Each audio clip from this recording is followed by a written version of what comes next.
दोस्तों, एकनाथ शिंदे की मुश्किलें कम होने का नाम ही नहीं ले रही हैं। कभी बीजेपी इल्जाम लगाती है तो कभी नजरअंदाज कर देती है, लेकिन अब शिंदे को लेकर एक और विवाद शुरू हो गया है। अब तो खुद शिवसेना के मंत्री ही शिंदे को धोखेबाज कह रहे हैं और सीधे सीधे साफ तौर पर ये कहा जा रहा है कि बीजेपी ने महाराष्ट्र को अपनी पकड़ बनाई है सिर्फ और सिर्फ शिंदे की बगावत करने की वजह से। क्या है पूरी खबर, आपको बताएंगे आगे की रिपोर्ट में। नमस्कार, मैं फिजा, स्वागत है आप सभी का 4 PM न्यूज में। दोस्तों, दरअसल शिवसेना के मंत्री शंभूदास देसाई ने शनिवार को एक ऐसा बयान दे दिया जिसकी वजह से महाराष्ट्र की राजनीति में फिर से गर्मी बढ़ गई है।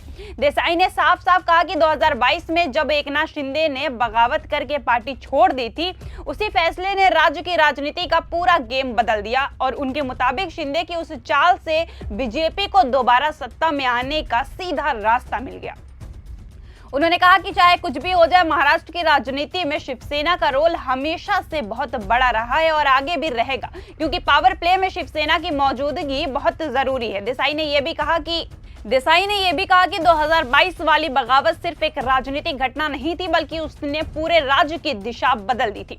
उन्होंने इस बात पर भी जोर दिया कि शिवसेना के बिना न तो सरकार बन पाती है और न ही राजनीतिक माहौल बनता है, और ये बात सबको समझ आ चुकी है। ये पूरा मामला तब और दिलचस्प हो गया जब एक दिन पहले ही बीजेपी नेता और राज्य मंत्री मंगल प्रभात लोढ़ा ने एक बड़ा बयान दिया था।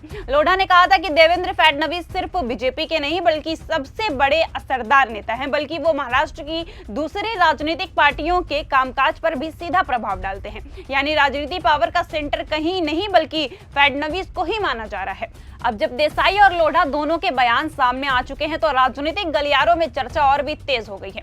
लोग ये समझने की कोशिश कर रहे हैं कि आखिर असली ताकत किसके पास है, और शिंदे कैंप, पुरानी शिवसेना या फिर बीजेपी, और आगे सत्ता का नया समीकरण क्या बनने वाला है। इस बयानों के बाद माहौल ऐसा बन गया है कि लग रहा है कि महाराष्ट्र की राजनीति में आने वाले दिनों में और भी कई बड़े बयान और बड़े फैसले देखने को मिल सकते हैं। आपको बता दें कि महाराष्ट्र में जो महायुति सरकार चल रही है उसमें 3 बड़े गुट शामिल हैं। एकनाथ शिंदे की शिवसेना, अजीत पवार की एनसीपी और बीजेपी। बाहर से सब कुछ ठीक दिखता है, लेकिन अंदर ही अंदर माहौल इतना शांत नहीं है। शंभूराज देसाई का जो बयान आया है जिसमें उन्होंने कहा कि 2022 में शिंदे की बगावत ने गेम पलट दिया और बीजेपी को सत्ता दिया, वो बयान ऐसे समय आया जब शिवसेना कुछ बीजेपी नेताओं की बातों से काफी नाराज चल रही है। खासतौर पर महाराष्ट्र बीजेपी के अध्यक्ष रविंद्र चौहान के कुछ बयान और उनके रुख से शिवसेना की लीडरशिप नाराज बताई जा रही है। वजह यह है कि शिवसेना के कुछ सदस्य बीजेपी में शामिल हो रहे हैं, जिससे शिवसेना को ऐसा लग रहा है कि सहयोगी पार्टी ही उसके लोगों को खींच रही है। इस वजह से दोनों पार्टियों के बीच अंदर ही अंदर हल्की तकरार बनी हुई है। देसाई ने याद दिलाते हुए कहा कि 2019 में जब महाविकास आघाड़ी बनी थी तब बीजेपी को विपक्ष में बैठना पड़ा था और उद्धव ठाकरे ने एनसीपी और कांग्रेस के साथ मिलकर सरकार बनाई थी। यानी देसाई का इशारा था कि राजनीति में किसने किसको मौके दिए हैं और किसके साथ खड़ा हो रहा है, ये सब बातों को याद रखना चाहिए। अब दोनों तरफ से आए बयानों की वजह से राजनीतिक माहौल थोड़ा गर्म हो गया है और चर्चा ये है कि महायुति में सब कुछ सही चल रहा है या अंदर ही अंदर दरारें और बढ़ रही है। बता दें कि शंभूराज देसाई ने अपने बयान में कहा कि जब महाराष्ट्र में एमवे की सरकार बनी थी तब एनसीपी और कांग्रेस को ज्यादा ताकत देने की कोशिशें चल रही थी। उस समय शिवसेना के भीतर का माहौल भी काफी बदल चुका था। फिर 2022 में एकनाथ शिंदे ने अचानक बड़ा फैसला लिया और खुले तौर पर अपना स्टैंड रखा। उनके इस कदम का असर इतना बड़ा था कि करीब 50 विधायक उनके साथ आ गए थे। देसाई ठीक उसी बगावत की बात कर रहे थे जिसने उस समय की उद्धव ठाकरे सरकार को हिला कर रख दिया था और आखिरकार सरकार गिर गई। देसाई ने आगे कहा कि शिंदे के इस कदम के बाद देश की राजनीति में भी हलचल शुरू हो गई थी और महाराष्ट्र की सत्ता का पूरा गणित बदल गया। विपक्ष में बैठी बीजेपी को दोबारा सत्ता में आने का मौका मिला और ये मौका सिर्फ शिंदे के फैसले की वजह से ही मिला। उन्होंने याद दिलाया कि शिंदे ने उस समय अविभाजित शिवसेना के उन विधायकों को साथ लेकर बाहर निकलने का फैसला किया जो लंबे समय से पार्टी के साथ वफादारी से जुड़े हुए थे। इस बड़े कदम के बाद उद्धव ठाकरे वाली एमवीए सरकार गिर गई और शिंदे मुख्यमंत्री बन गए, जिससे महाराष्ट्र की राजनीति की दिशा पूरी तरह बदल गई थी। उन्होंने कहा कि ये सब एक सोची समझी साजिश थी और कुछ भी सिर्फ शिंदे के फैसले से नहीं हुआ था। उन्होंने कहा कि महायुति सरकार के दौरान कोई भी बड़ा फैसला बिना तत्कालीन उप मुख्यमंत्री देवेंद्र फडणवीस की सहमति के बिना नहीं किया जाता था। यानी दोनों तरफ पूरी समझदारी और तालमेल था।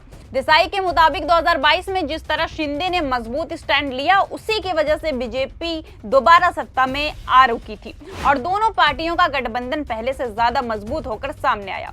उन्होंने कहा कि बीजेपी को सरकार में अच्छी हिस्सेदारी मिली और शिंदे ने शिवसेना बीजेपी की जोड़ी को एक तरह से रिचार्ज कर दिया।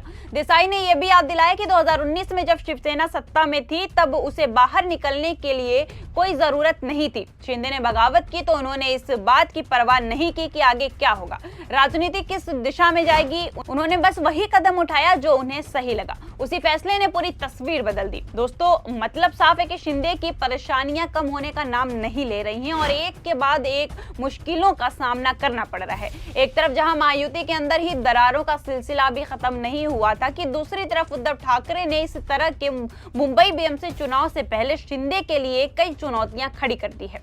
जी हां दोस्तों, पिछले 2 दिनों में शिंदे कैंप के नेताओं और कार्यकर्ताओं को तोड़कर घर वापसी करवाकर उद्धव ठाकरे ने हड़कंप मचा दिया है। एकनाथ शिंदे के नेतृत्व वाली शिवसेना के नेता शिरीष काशीनाथ पाटिल, मयूर ठाकुर और संदीप साल्वे अपने कई समर्थकों के साथ उद्धव ठाकरे की शिवसेना में शामिल हुए हैं और अब देसाई का ये बयान सोने पे सुहागा लेकर सामने आया है। मतलब साफ है कि अब शिंदे के लिए ये चुनाव आसान नहीं है। देखा जाए तो अब उनके एक नहीं, 2 नहीं बल्कि 3 बड़े चुनौतियों का सामना करना पड़ेगा। आपको बता दें कि बीजेपी और अजीत पवार की एनसीपी से अच्छे रिश्ते नहीं होने के बीच उद्धव ठाकरे के रिवर्स गियर से यूबीटी में खुशी है, तो वहीं दूसरी ओर सिंधुदुर्ग के बाद अब बीजेपी शिवसेना के बीच कल्याण डोंबिवली इलाके में तनातनी बढ़ रही है। इसी क्षेत्र से एकनाथ शिंदे के बेटे श्रीकांत शिंदे सांसद हैं, तो वहीं बीजेपी के प्रदेश अध्यक्ष रविंद्र चौहान का भी यही इलाका है। अब देखना दिलचस्प होगा कि आगे क्या होता है। अब शिंदे क्या फैसला लेते हैं। हो सकता है कि शिंदे एक बार फिर से बगावत और 2022 वाला स्टैंड ले सकते हैं। आपको क्या लगता है, ऐसा होगा या फिर नहीं, या फिर शिंदे इस बार चारों तरफ से अपनी हार और बेबसी को अपना लेंगे? आपकी राय हम जरूर जानना चाहेंगे, हमें कमेंट करके बताएं। मिलते हैं आपसे अगली अपडेट में, तब तक के लिए नमस्कार।